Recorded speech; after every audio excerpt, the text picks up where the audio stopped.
Estamos juntos mais uma vez, o fruto do Espírito Santo sempre praticado, é o segredo para se obter a vida abundante.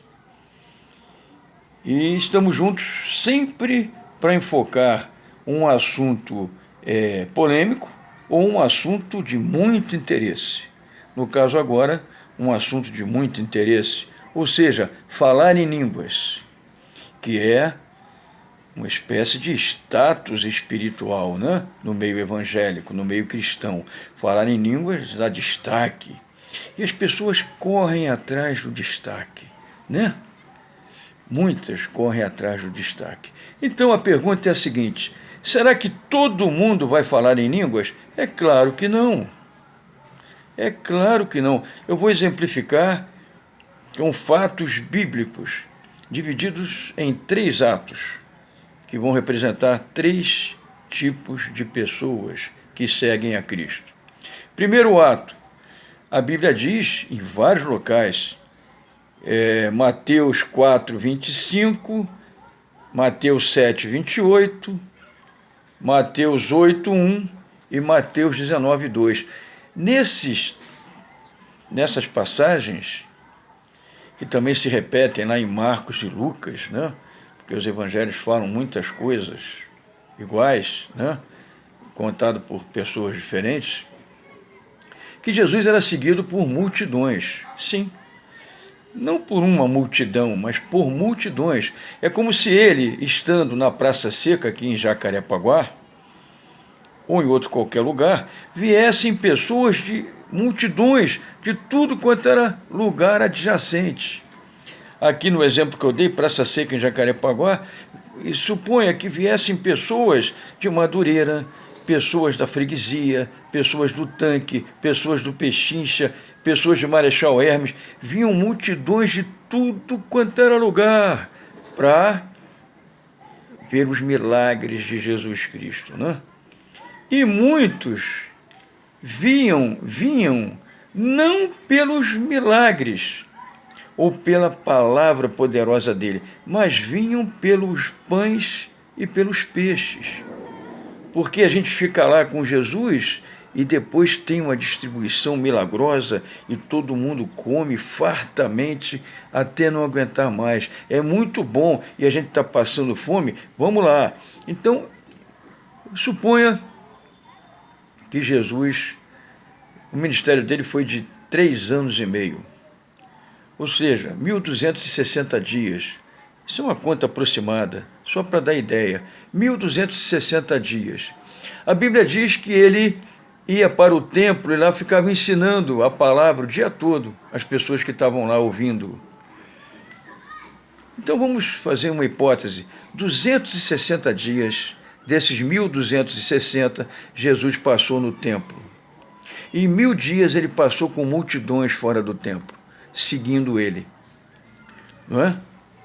Então, em 1.000 dias, supondo que por dia, por cada desses 1.000 dias, por cada um deles, Jesus atendesse 15.000 pessoas por dia, vezes 1.000, 15 milhões de pessoas. Primeiro ato, encerrou. Aproximadamente, mais ou menos, cerca de 15 milhões de pessoas, durante 3 anos e meio, tiveram contato com Jesus. Ato número 1, encerrou. Segundo ato, né? A Bíblia diz, lá em 1 Coríntios 15, versículo 6, que Paulo falando, né? Cerca de 500 irmãos viram Jesus depois da ressurreição.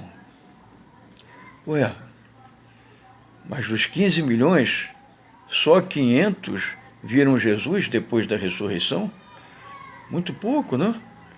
Cadê o restante? Estavam só atrás da emoção, da coisa nova, do pão e dos peixes. Não tinham compromisso nenhum com Jesus, nem com a palavra, nem com o sobrenatural que vinha dele, o poder dele. Segundo ato, 500 pessoas só. Estranho, né? Poucos viram Jesus depois de ressurreto. E o terceiro ato?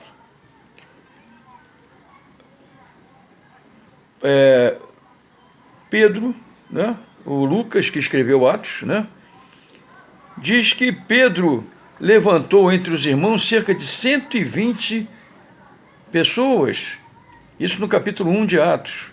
E no capítulo 2 é o Pentecostes. Então esses 120 participaram do Pentecostes e falaram em línguas. Então, mas não eram 500 irmãos que viram Jesus depois da ressurreição? E por que no Pentecostes só tinham 120? É simples, é fácil de entender. Suponha que você que está me assistindo, você foi lá no Pentecostes. E eu cheguei para você e perguntei assim: escuta, meu irmão, você vai lá no Pentecostes? Ah, vai, ok. Então faz o seguinte, eu não vou não, tá? Eu tenho uma agenda muito cheia, eu estou com muitas coisas, festa de família, passeio, viagem, eu tenho tanta coisa para fazer. Vai você, meu irmão, depois você me conta. Perceberam o terceiro ato? Por que só 120 participaram do Pentecostes e falaram em línguas? Então, repara, não é todo mundo que vai falar em línguas.